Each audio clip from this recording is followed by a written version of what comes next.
నమస్కారం అందరికీ. ఈరోజు మనం పెద్ద వంకాయ పచ్చడి ఎలా తయారు చేసుకోవాలో చూద్దాం. ముందుగా స్టవ్ మీద ఒక పాన్ పెట్టి, అందులో కొద్దిగా నువ్వులు మరియు పల్లీలు వేసి, మంచి వాసన వచ్చే వరకు వేయించుకొని పక్కన పెట్టుకోవాలి. ఇప్పుడు నేను 2 పెద్ద వంకాయలు, ఒక టొమాటో, కొన్ని వెల్లుల్లి రెబ్బలు, అలాగే కొన్ని పచ్చిమిర్చి తీసుకున్నాను. వంకాయలను నేరుగా మంటపై బాగా కాల్చి చల్లారిన తరువాత వాటి తొక్కను తీసేయాలి.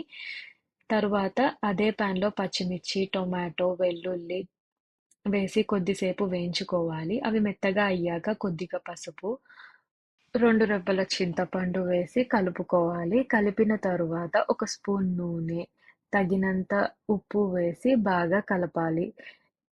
ఇది అంతా పూర్తిగా చల్లారిన తరువాత కాల్చిన వంకాయతో పాటు వేయించుకున్న నువ్వులు, పల్లీలు కూడా వేసి మిక్సీ జార్‌లోకి తీసుకొని మెత్తగా గ్రైండ్ చేసుకోవాలి. ఇప్పుడు తాలింపు కోసం ఒక చిన్న పాన్‌లో కొద్దిగా నూనె వేసి వేడి చేసి ఆవాలు, తరువాత జీలకర్ర, ఒక ఎండుమిర్చి వేసి వేగించాలి.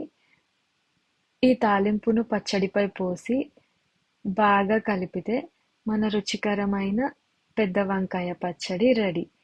దీన్ని వేడి వేడి అన్నంలో కొంచెం నెయ్యి వేసుకొని ఈ పచ్చడితో తింటే రుచి అద్భుతంగా ఉంటుంది.